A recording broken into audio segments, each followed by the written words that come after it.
Before we start the storytelling, let me share to you first that this story was NFT too, where you can own it as your digital property or resell it to the stashh.io NFT marketplace. Perfect for you if you love collecting NFTs. I already explained how to purchase this NFT digital illustrated book at my video tutorial from the link down in the description below. Now, let's begin. During COVID-19 outbreak in 2020, there was a young Filipino girl named Patricia Mage Cruz, aka Patricia Mage. She and her older sister were both obsessed with cryptocurrencies.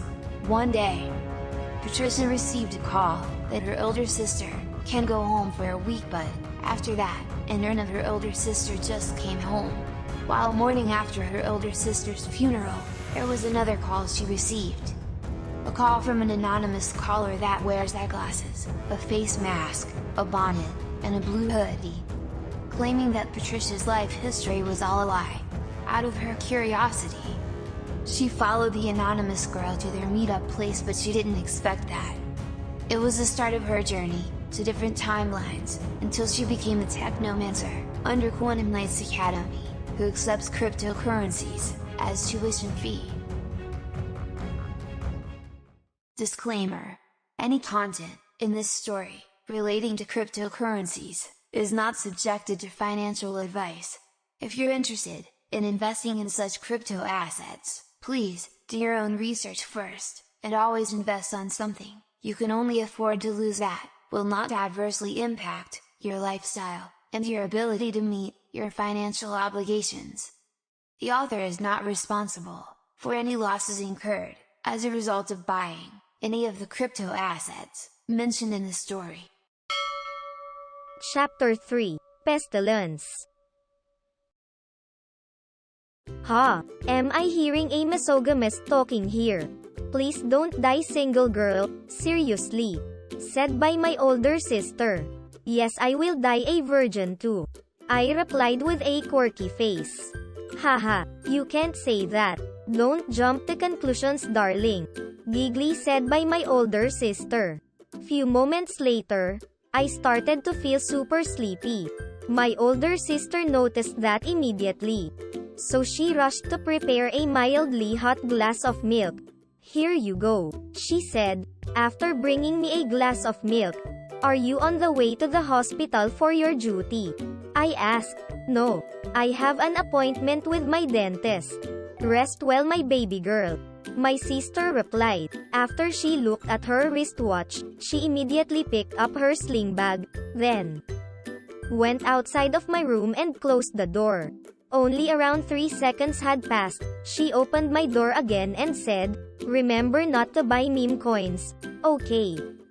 You're not in crypto for memes." "Yes, sis," I replied.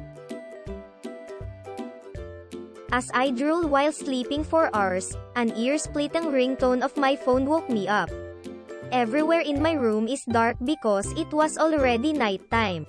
Then when I became fully conscious, I answered my phone. "Yes, sister. Why did you call?" I asked. "Pat, I sent you a cash allowance for 2 weeks. You must buy your food online so you can't get exposure to the crowd of people." My older sister replied, "Thank you. But why?" I asked her with full of confusion. "I just have an important case here in the hospital," my sister replied with a choppy voice because maybe my phone or hers had poor signal reception. "I don't understand. Why aren't you going back home?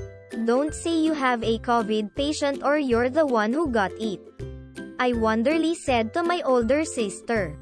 "Don't worry, my baby girl, I'll be fine. Just keep yourself sanitized and healthy," she replied. 4 weeks later, unfortunately, the unexpected just happened. My world just shattered, as I'm standing at the columbarium, while holding my older sister's urn. I never thought she would pass away cremated.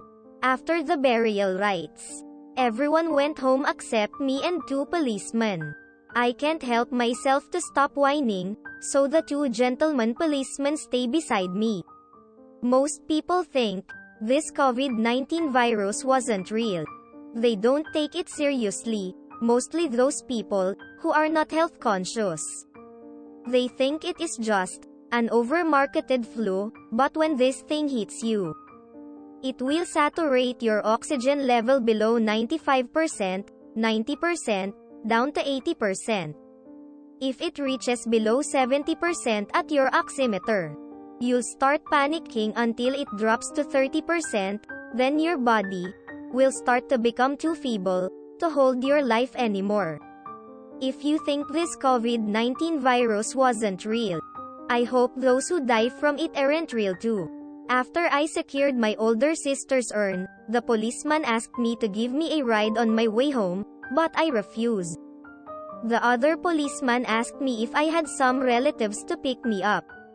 I said my uncle would come for me after 50 minutes, and I showed a fake conversation from a dummy account in an online chat messaging app.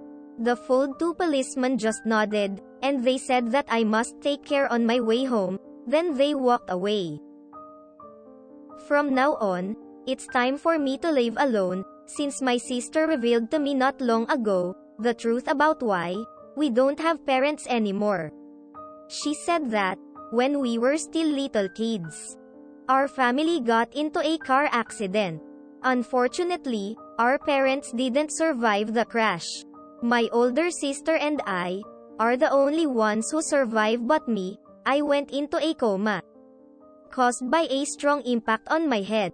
After a week, I regained my consciousness, but I am not able to talk, just wide eyes open. That's all I can do at that time. Our father's wealthy relative adopted us after covering all our hospital bills and arranging our parents' funeral. My older sister is the only one who witnessed and mourned at the funeral of our parents because I still look like a dumb, sitting speechless on the wheelchair that time.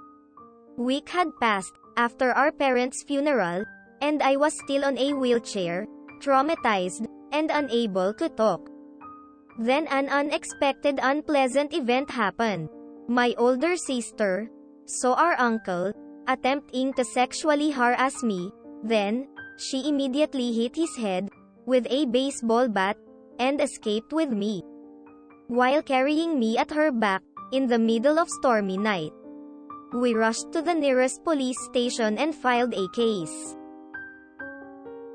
Luckily, since we have no other known relatives to go to, the Department of Social Welfare sent us to an all-female Christian orphanage. In that orphanage, that is where my first memories began. My older sister was a strong woman. She immediately left the orphanage at a very young age to find a job while studying and made her way to graduate in college as a professional physician, a pulmonologist. One day, I asked her, "Why don't we have any picture of our parents?" She said that she burned it all while I'm still in a tragic trauma. She was too afraid to make me remember our parents and about the accident because she doesn't want me to suffer again from depression anymore. Roar! A metallic growl of ringtone suddenly rang from my phone. "Hello, who is this? How may I help you?" I asked as I answered an anonymous video caller. "Your pre-orphanage history was all a lie. It was all implanted to you by a notorious criminal," replied by an anonymous caller. To be continued. Thank you for watching. Please don't forget to click like, share, and subscribe to Boy Crypto on Arts. See you next time.